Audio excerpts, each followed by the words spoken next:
అందరికీ నమస్కారం. పోయిన భాగంలో మనం లలితా త్రిశతి నామాలలోని 272వ నామం యొక్క అర్థాన్ని తెలుసుకున్నాం. ఈ భాగంలో 273వ నామం యొక్క అర్థాన్ని తెలుసుకుందాం. అస్మద్గురుదివ్య చరణారవిందాభ్యాం నమో నమః. అశేషజనమోహినీం అరుణమాల్యభూషాంబరాం జపాకుసుమభాసురాం జపవిధౌ స్మరేదంబికాం. శివాయ గురవే నమః. శ్రీ గురు పదాంభుజములకు సభక్తికమైన ప్రణామాంజలి సమర్పణతో లలితా త్రిశతి నామ సంఖ్య 273. ఓం లబ్ధాతిశయ సర్వాంగ సౌందర్యాయై నమః. ఓం లబ్ధాతిశయ సర్వాంగ సౌందర్య. ఇది 11 అక్షరముల నామము. ఈ నామముతో మనము అమ్మవారికి సభక్తికముగా నమస్కరించుచున్నప్పుడు ఓం లబ్ధాతిశయ సర్వాంగ సౌందర్యాయై నమః అని పలుకవలెను. లబ్ధాతిశయ సర్వాంగ సౌందర్య, సర్వ అవయవముల అందలి సౌందర్యము అతిశయించినది అని అర్థము. సుందరము రుచిరమైన దాని భావము సౌందర్యము.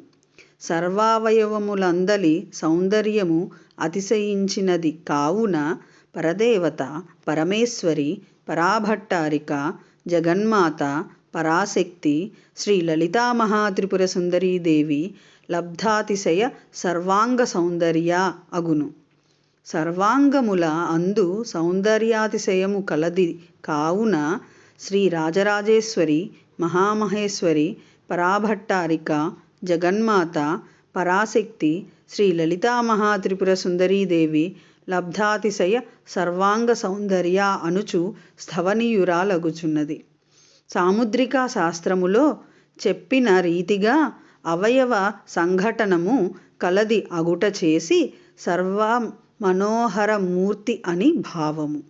నతస్యా ప్రతీయాస్తి, ఆ బ్రహ్మ వస్తువు నిరుపమము అను శృతివచనము వలన పరమేశ్వరి ముగ్ధమోహన సౌందర్యము కలదని స్పష్టమగుచున్నది.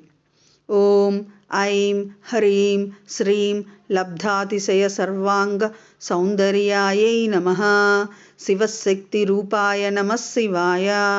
ఓం ఐం హ్రీం శ్రీం శ్రీమాత్రే నమః. సర్వం శ్రీ సద్గురు దివ్య చరణారవిందార్పణమస్తు.